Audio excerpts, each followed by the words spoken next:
Alright. Fertig.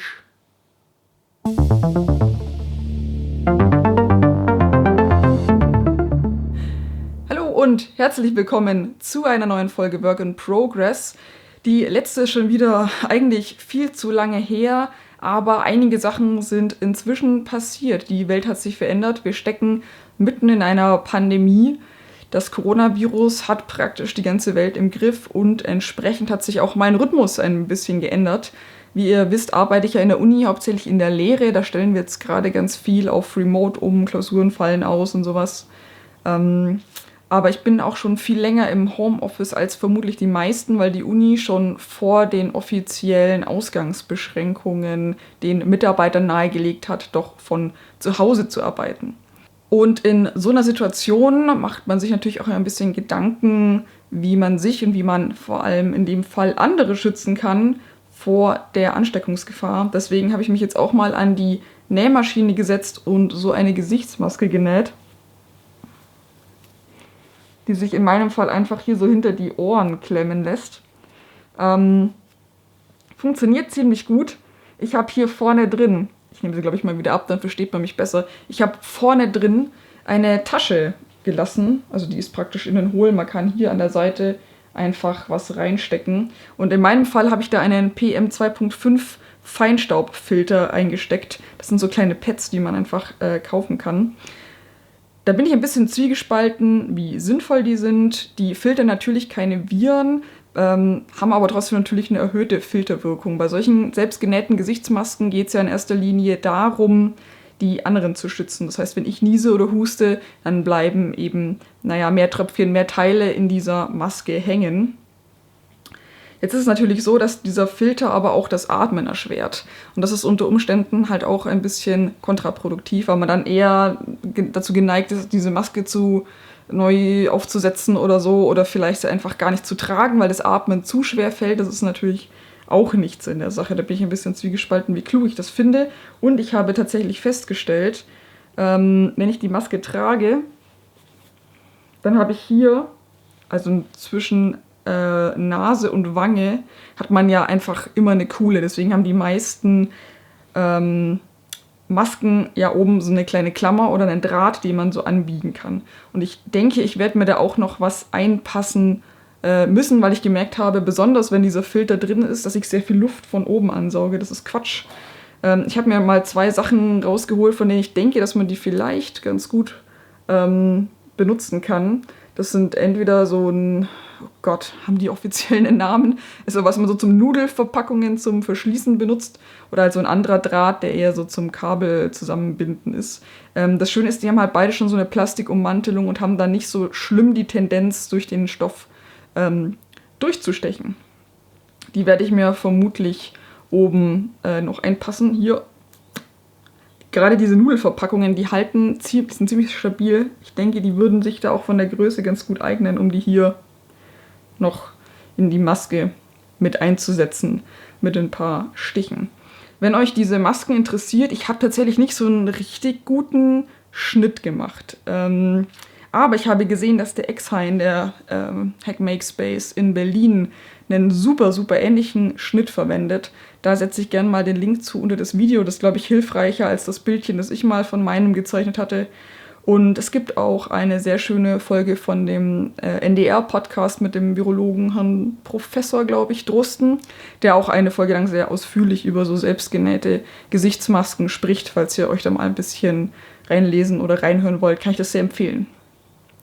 Ja, ich habe mir natürlich auch irgendwie noch mehr Gedanken zu Corona und zu den Daten gemacht, weil also zumindest ich fange jetzt halt irgendwie an, jeden Tag immer die neue Statistik anzugucken, nachzuschauen, wie schnell steigt die Infektionsrate, wie viele Todesfälle gab es, vielleicht in meinem Landkreis auch, irgendwie hier in der Region. Und ich hatte irgendwie das Gefühl, ich würde gerne aus diesen ganzen Corona-Daten, eine Visualisierung trifft es nicht so richtig, aber die halt auch in ein generatives Projekt verbauen. Ich habe dann mal irgendwie auf Twitter rumgefragt, ob das überhaupt eine gute Idee ist oder ob manche das vielleicht auch als morbide oder pietätlos empfinden.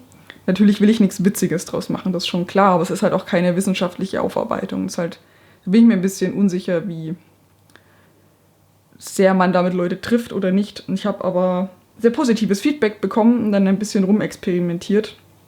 Und das ist der aktuelle Stand. Was ihr hier seht, ist praktisch immer, es läuft jetzt gerade sehr schnell ab, das ist immer ein Tag, der zieht so eine Linie mit Strichen und jeder Strich ist eine neue Erkrankung. Das müsste jetzt, glaube ich, gerade Deutschland sein, was ich hier ausgewählt habe. Und naja, ich habe halt einfach mal ein bisschen mit Animationen rumexperimentiert. Ich fand Strich insofern spannend, weil ich mal das Gefühl habe, man zählt halt, ja. Das ist praktisch so eine Analogie zu diesem typischen Zählverfahren eigentlich, wo man so mal 5 zu einer Gruppe durchstreicht. Aber ich dachte, ich mache einfach so ein bisschen versetzte Striche. Und was man dann noch später sieht, sind Todesfälle, die praktisch so große schwarze Linien ziehen, die dann auch stehen bleiben, weil die Tage, die ich hier aufzähle oder einzeichne, die verblassen praktisch auch immer mit jedem Schritt, damit das Bild auch nicht zu voll wird und man auch gut erkennt, was passiert. Und was ich noch nicht implementiert habe, ich dachte, dass Fälle, die unter Recovered gelistet werden, dann auch wieder verschwinden. Also ich kann es ja natürlich nicht 1:1 zuordnen, welcher Strich welcher ist, aber dass man halt Striche wieder auch verschwinden lässt, wenn ein Recovered-Fall eingetragen ist in der Datenbank. Ich habe hier die Daten von der Johns Hopkins University, sind das, glaube ich, genommen. Da gibt es ein GitHub-Repository, wo immer jeden Tag so eine Datei geupdatet wird mit den aktuellen Werten. Da kann ich mir das einfach direkt rausziehen. Das ist sehr praktisch. Genau, jetzt sieht man hier die praktisch schon Todesfälle, die auftreten und auch dann deutlich mehr werden mit der Zeit. Und ich dachte eigentlich auch noch, dass man praktisch mit jedem Tag dieses Quadrat einmal rotiert und dann verschieben sich diese Todesstriche und bilden zum Schluss so eine Art Kreuz.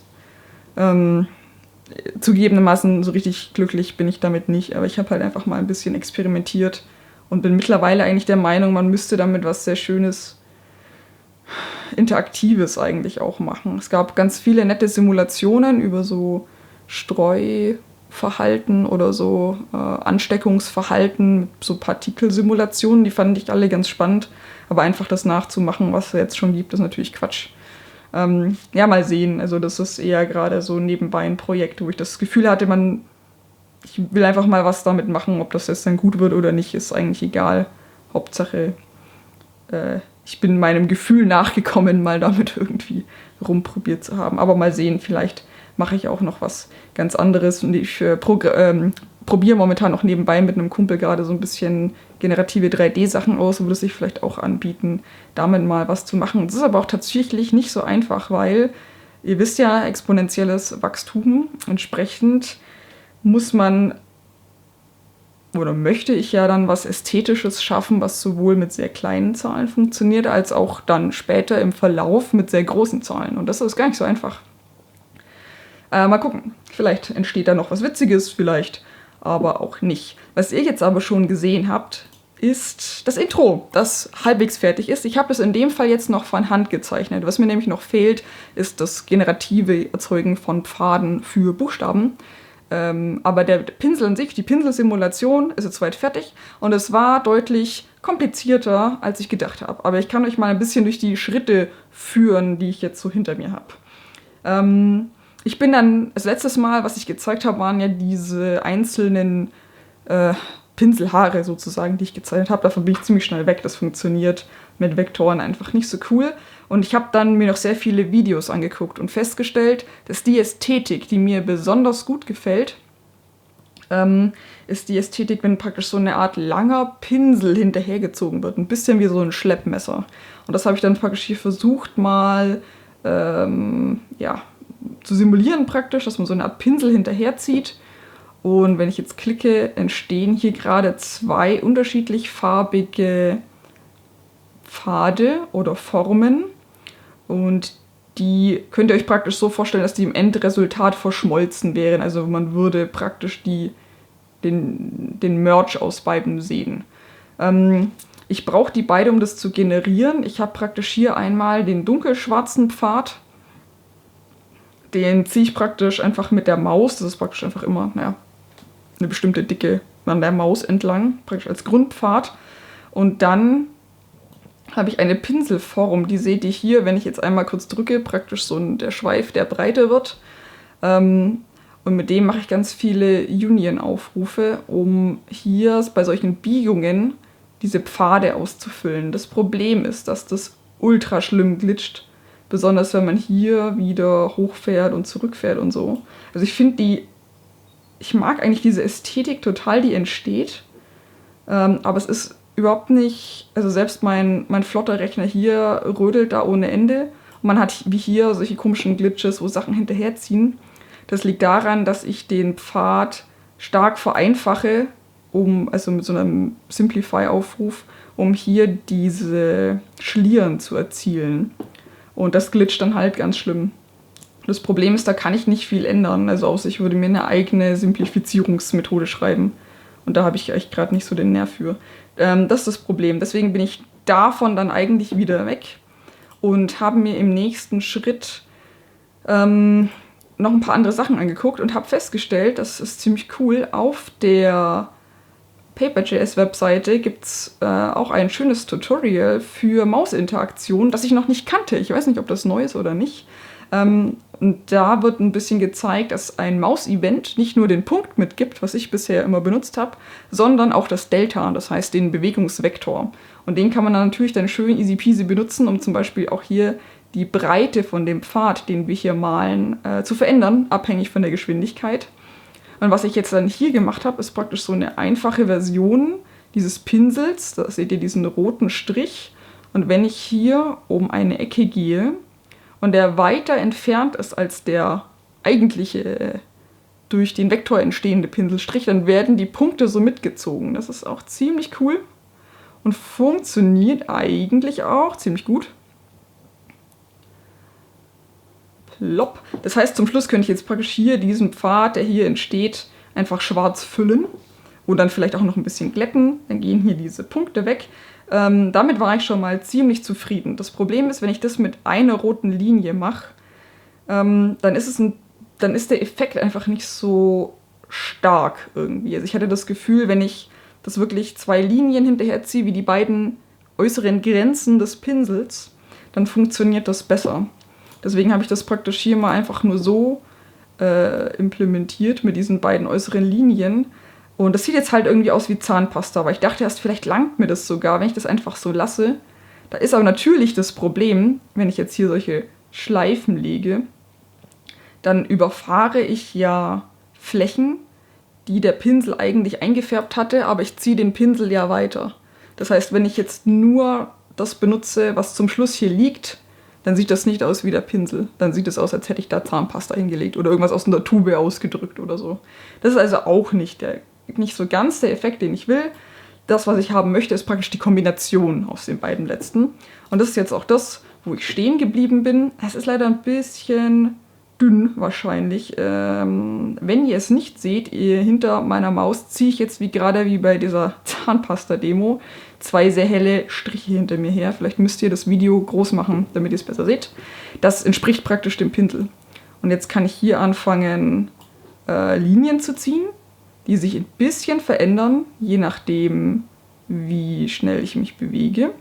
Und in den Linien, oder besser gesagt in den Kurven, ziehe ich hier eben auch diese Linie hinterher, wie der dicke Pinsel. Jetzt werden praktisch auch die ganze Fläche, die der Pinsel eigentlich berührt werden, abgefahren.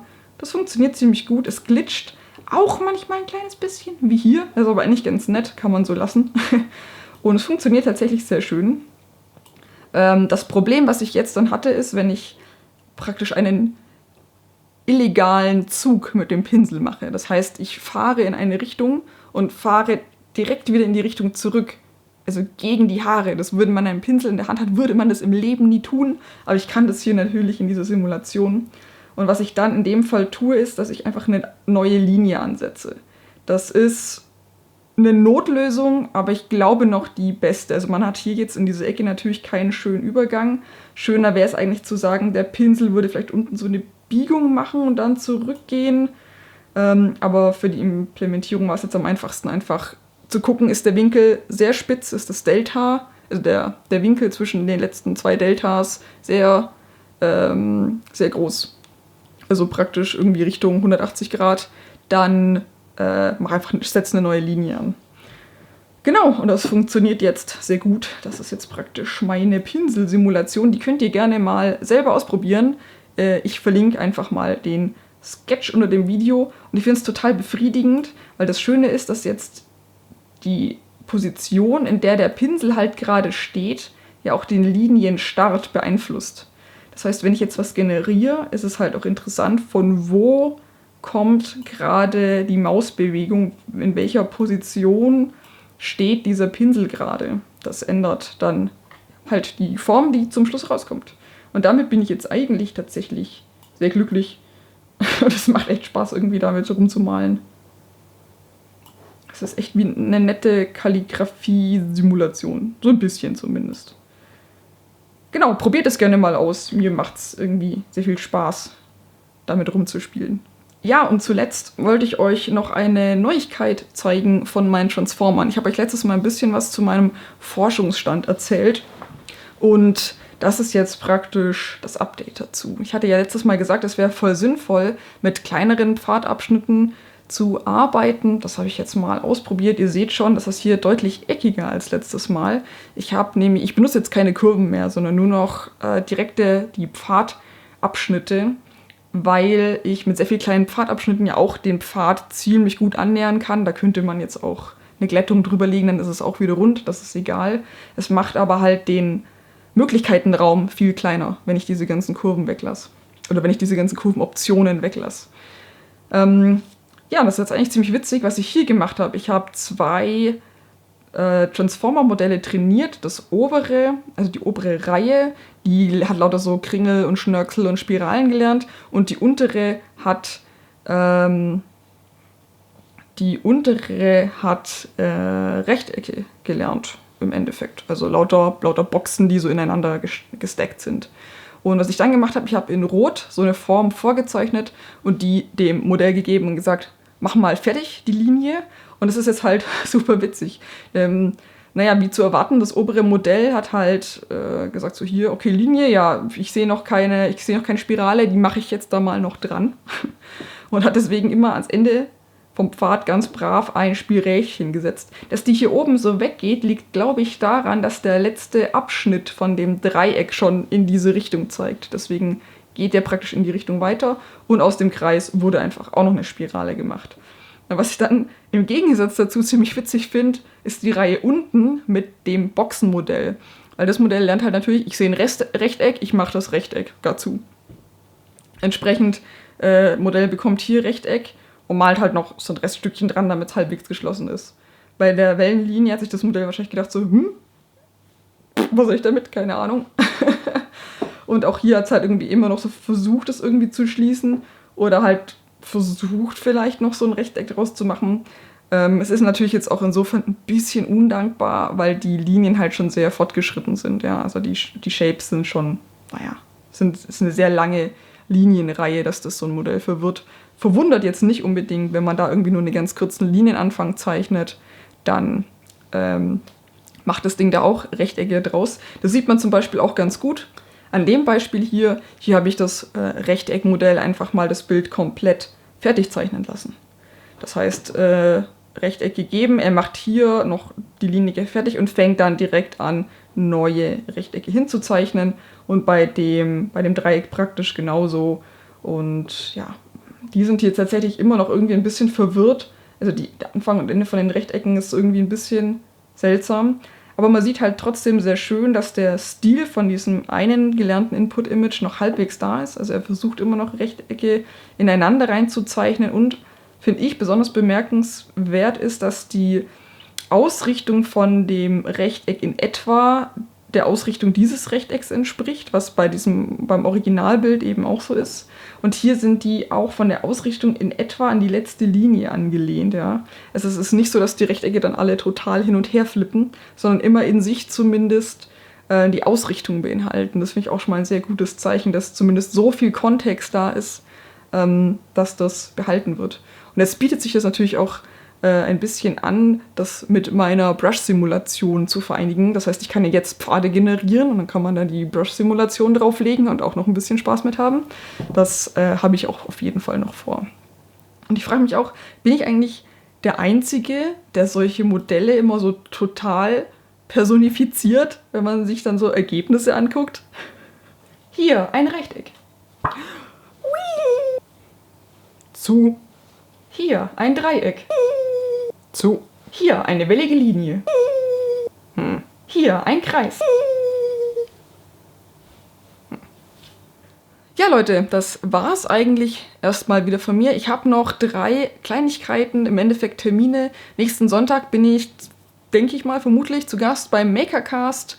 Folgt mir vielleicht auf Twitter oder Mastodon oder Instagram oder sowas.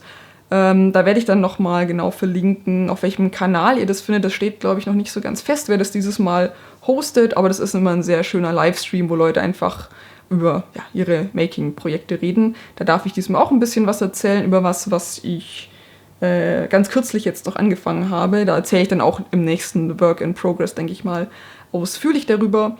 Außerdem steht noch im Juni an die Enthusiasticon, die dieses Mal online stattfindet und nicht in Berlin, eben auch wegen der Pandemie.